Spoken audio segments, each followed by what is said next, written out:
Hello दोस्तों। सोचो क्या हो अगर आपको एक ही दिन बार बार जीना पड़े और आप जब भी सुबह उठो डेट चेंज ही ना हो। कुछ ऐसा ही होता है हमारी आज की कहानी में। कहानी की शुरुआत होती है और हमें ट्री दिखाई जाती है जो कि कॉलेज के डॉर्म रूम में सोई हुई होती है।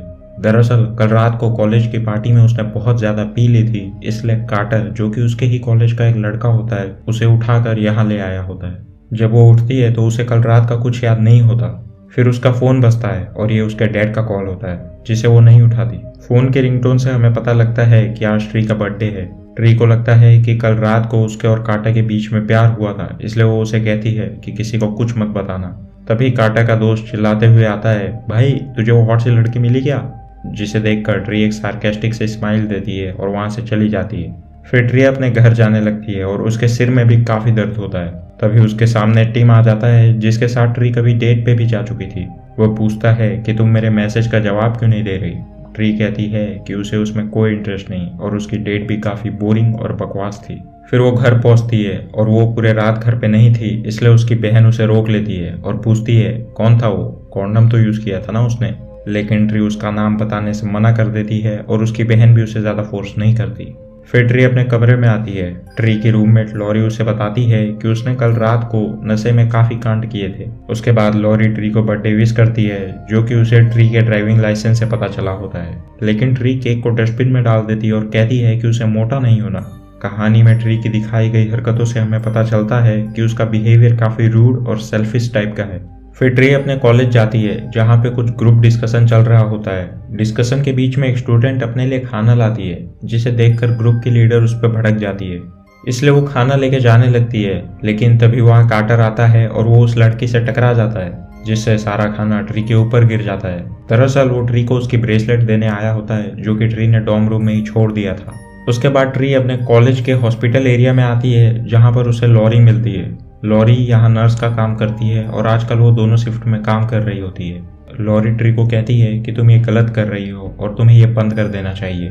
दरअसल ट्री का कॉलेज के एक प्रोफेसर जो कि डॉक्टर भी होता है उसके साथ अफेयर चल रहा होता है और वो शादीशुदा होता है, इसलिए लॉरी उसे ऐसा कहती है। पर ट्री उसकी बात पे ध्यान नहीं देती और ग्रेगरी के ऑफिस में चली जाती है। फिर वहाँ ग्रेगरी आता है। वो कहता है कि आज वो ये सब नहीं कर सकता और बाहर काफी मरीज हैं। ट्री कहती है पहले मेरा इलाज करो और ये दोनों मिलकर प्यार करने लगते हैं। तभी दरवाजे पे ग्रेगरी की वाइफ आ जाती है। ग्रेगरी बहाना मार देता है कि ट्री उसकी स्टूडेंट है। फिर रात को ट्री पार्टी में जा रही होती है और वो अपने डैड का वॉइस मैसेज सुनती है जो कि 1 घंटे तक रेस्टोरेंट में उसका वेट करते रहे लेकिन वो वहां नहीं आई। वो इसे इग्नोर कर देती है। वो एक टनल के नीचे पहुंचती है जहाँ पे उसे एक खिलौना दिखता है जिसमें बर्थडे सॉन्ग बज रहा होता है। वो पास जाके उस खिलौने को देखने लगती है। तभी उसके पीछे से कुछ आवाज आती है और वो देखती है वहां एक आदमी मास्क पहन के खड़ा होता है। वो उससे बात करने की काफी कोशिश करती है लेकिन कोई भी जवाब ना मिलने पर वो काफी डर जाती है। ट्री कहती है कि अगर वो वहां से नहीं गया तो वो पुलिस को कॉल कर देगी, जिसे सुनकर वो आदमी वहां से चला जाता है। फिर ट्री वहां से जाने लगती है और वो जा ही रही होती है कि पीछे से वो खिलौना अपने आप बजने लगता है। वो पीछे मुड़कर उसे देखती है कि तभी सामने से वो मास्क वाला आदमी आ जाता है। ट्री काफी डर जाती है और वहां से भागने लगती है लेकिन मास्क वाला आदमी उसे पकड़कर मार देता है। मरते ही ट्री की नींद खुलती है और वो दोबारा से उसी जगह पहुंच जाती है जहां से कहानी की शुरुआत हुई थी। उसे कुछ भी समझ नहीं आता। वो दरवाजे पे एक स्टिकर देखती है जिस पे लिखा होता है today is the first day of the rest of your life. उसके साथ वही सब चीजें होने लगती हैं जो कि पहले भी हो चुकी हैं। वो कार्टर से आज की तारीख पूछती है। वो बताता है मंडे 18 जो कि वही वाली डेट होती है जब वो सो के उठी थी। ट्री ये सुनकर काफी कंफ्यूज हो जाती है और वो अपने घर आती है। घर आते हुए उसके साथ वही सारे घटनाक्रम होते हैं जो कि पहले भी हो चुके हैं। वो ये बात अपने बहन को बताती है जिसपे उसकी बहन कहती है कि ये सिर्फ एक डेजा वू है। उसके बाद उसकी रूममेट पहले की तरह उसे बर्थडे विश करती है और ये ट्री को काफी अजीब लगता है क्योंकि उसके साथ ये सब पहले भी हो चुका है। इस बार वो केक को डस्टबिन में नहीं डालती और टेबल पे ही रख के चली जाती है। कॉलेज में भी उसके साथ वही सब चीजें होती हैं जो कि पहले भी हो चुकी हैं। फिर वो ग्रेगरी के पास आती है लेकिन इस बार वो प्यार करने नहीं बल्कि ग्रेगरी के साथ अपने साथ हो रही चीजों के बारे में बताने आई होती है। लेकिन ग्रेगरी उसे शांत कर देता है और कहता है कि मुझे पता है तुम क्या कहना चाहती हो और अपने से बड़े उम्र के आदमी से प्यार करना बिल्कुल नॉर्मल है। ट्री कहती है कि वो उससे कोई प्यार नहीं करती, जिसे सुनकर ग्रेगरी उसे किस करने लगता है। तभी ग्रेगरी की वाइफ दरवाजे पे आ जाती है, लेकिन इस बार ट्री ने दरवाजा लॉक कर दिया था क्योंकि उसे पता था कि ग्रेगरी की वाइफ आने वाली है। उसके बाद ट्री रात को दोबारा से पार्टी में जा रही होती है। वो पीछे मुड़कर देखती है तो उसके पीछे एक वही मास्क वाला आदमी खड़ा होता है जिसने ट्री को पहली बार मारा था, लेकिन फिर वो वहां से चला जाता है। उसके बाद ट्री उसी टनल के पास पहुंचती है। वहां उसे वो टॉय भी दिखता है जो कि पिछली बार भी दिखा था और उसमें बर्थडे सॉन्ग भी बज रहा होता है। इसे देखकर ट्री काफी डर जाती है और वो दूसरा रास्ता लेके पार्टी में आती है। वो पार्टी की जगह पे पहुंचती है तो उसे काफी अजीब लगता है क्योंकि वो बिल्डिंग पूरी तरह से सुनसान होती है और वहाँ कोई पार्टी है ऐसा तो बिल्कुल नहीं लग रहा होता। लेकिन फिर भी वो जाके दरवाजा नॉक करती है। तभी अचानक से उसके सामने वही मास्क वाला आदमी आ जाता है, जिसे देखकर ट्री काफी डर जाती है और वो उसे एक जोरदार मुक्का मार देती है। लेकिन पता चलता है कि ये सिर्फ एक बर्थडे सरप्राइज था क्योंकि आज ट्री का बर्थडे होता है। फिर पार्टी में ट्री और उसकी बहन एंजॉय कर रहे होते हैं कि तभी निक वहां आता है जिसने अभी अभी मुक्का खाया था। वो ट्री को लाइन मार रहा होता है और उसे इशारे से ऊपर बुलाता है। हालांकि वो ट्री की बहन को कोई भाव नहीं देता जो कि उससे पटने के लिए पूरी तरह से तैयार थी और उसके फालतू जोक्स पर भी हंस रही थी। फिर ट्री उसके पीछे एक रूम में जाती है और निक वहां लाउड म्यूजिक बजा के एंजॉय करने लगता है। ट्री अपने फोन पे होती है कि तभी पीछे से वो मास्क वाला आदमी आ जाता है और वो निक को मार देता है। फिर ट्री और मास्क वाले आदमी के बीच में लड़ाई होने लगती है। तभी वहां पे एक और आदमी आता है, लेकिन नशे में होने के कारण उसे कुछ समझ नहीं आता और वो चला जाता है और मास्क वाला आदमी फिर से ट्री को मार देता है। मरने के बाद ट्री फिर से उसी कमरे में पहुंच जाती है जहां से कहानी की शुरुआत हुई थी। इस बार ट्री बहुत ज्यादा डर जाती है। रास्ते में भी सभी घटनाक्रम एकदम सेम टू सेम होते हैं जो कि पहले भी हो चुके हैं। वो काफी डरी हुई होती है और घर जाके सारी बात लॉरी को बताती है, लेकिन लॉरी उसके बातों पे यकीन नहीं करती और वो कहती है कि आज तुम कॉलेज मत जाओ और घर पे ही आराम करो। ट्री को भी ये आइडिया काफी अच्छा लगता है और वो कॉलेज नहीं जाती। वो सभी खिड़कियों पे प्लाई लगा देती है और रूम को पूरी तरह से सेफ कर देती है। फिर वो आराम से बैठकर लॉरी का दिया हुआ केक खाने वाली होती है, लेकिन फिर वो टीवी का रिमोट ढूंढने लगती है। रिमोट ढूंढते ढूंढते ट्री को एक बर्थडे कार्ड मिलता है जो कि उसकी बहन ने उसके लिए बनाया होता है। वो कार्ड को खोलती है तो उसमें वही मास्क दिखता है और नीचे लिखा होता है enjoy today because there is no tomorrow. इसे देखकर ट्री काफी डर जाती है और उसे लगता है कि रूम में कोई है। वो वॉशरूम को चेक करने जा ही रही होती है कि टीवी अपने आप शुरू हो जाती है। वो पीछे मुड़ती है, लेकिन तभी मास्क वाला आदमी बाथरूम से निकलता है और ट्री को एक बार और मार देता है। अब होना क्या था, ट्री दोबारा से उसी जगह उसी समय वापस से उठती है।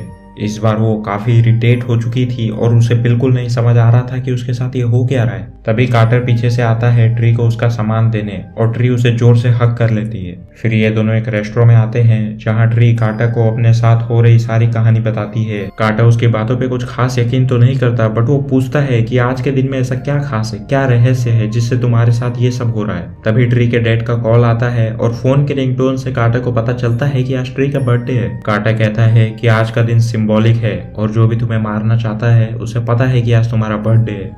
और वो ट्री को उन सभी लोगों की लिस्ट बनाने को कहता है जो कि ट्री का बर्थडे जानते हैं, ताकि ट्री उन सभी लोगों पर नजर रख सके और पता लगा सके कि उसे आखिरकार मार कौन रहा है। बातों ही बातों में ट्री को ये भी पता चलता है कि रात को उसके और कार्टर के बीच में कोई भी गलत काम नहीं हुआ था और कार्टर अपने दोस्त के बेड पर सोया था।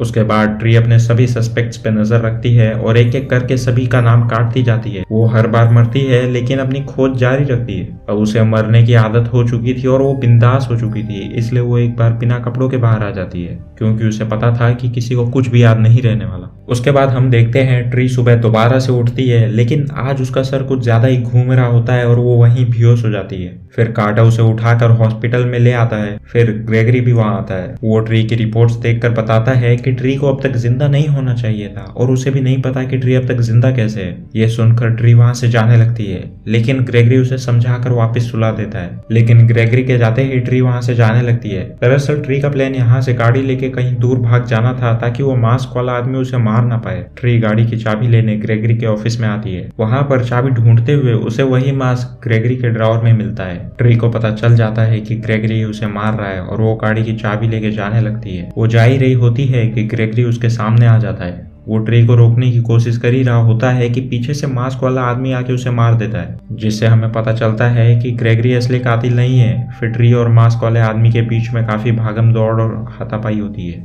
और आखिरकार ट्री वहां से भागने में कामयाब हो जाती है। वो बहुत ज्यादा खुश होती है और गाड़ी भी बहुत तेज चला रही होती है, जिसकी वजह से पुलिस उसे रोक लेती है। लेकिन ट्री को लगता है कि वो जेल में तो एकदम सेफ ही रहेगी, इसलिए वो खुशी खुशी पुलिस की गाड़ी में बैठ जाती है। लेकिन तभी मास्क वाला आदमी गाड़ी लेके आता है और वो पुलिस को उड़ा देता है, जिसे देखकर ट्री की उम्मीद एक बार फिर से टूट जाती है और मास्क वाला आदमी उसे मार देता है। ट्री फिर से उठती है। काटा उसे पूछता है कि कोई बुरा सपना देखा क्या? ट्री कहती है हाँ, मैं एक बार फिर से मर रही थी। काटा को उसकी बात बिल्कुल समझ नहीं आती। ट्री उसे कहती है काफी लंबी कहानी है। काटा उसमें इंटरेस्टेड होता है, इसलिए वो उसकी कहानी सुनने उसके पीछे आता है। ट्री उसे सभी बातें बताती है, लेकिन काटा को यकीन नहीं होता, इसलिए ट्री अपने आसपास होने वाले फ्यूचर को प्रिडिक्ट करके उसे यकीन दिला देती है। फिर ये दोनों रेस्टोरेंट में आते हैं, जहाँ बातों ही बातों में ट्री को रियलाइज होता है कि वो कितनी मतलबी और बुरी है। काटा उसे कहता है कि इंसान जब चाहे तब बदल सकता है, और वो ट्री को हम्बल और अच्छा इंसान बनने के लिए मोटिवेट करता है। उसके बाद ट्री टीवी पे न्यूज देखती है, जिसमें जोसेफ नाम का एक सीरियल किलर दिखाया जाता है, जिसने 6 औरतों की हत्या की होती है और अभी जोसेफ का इलाज चल रहा होता है।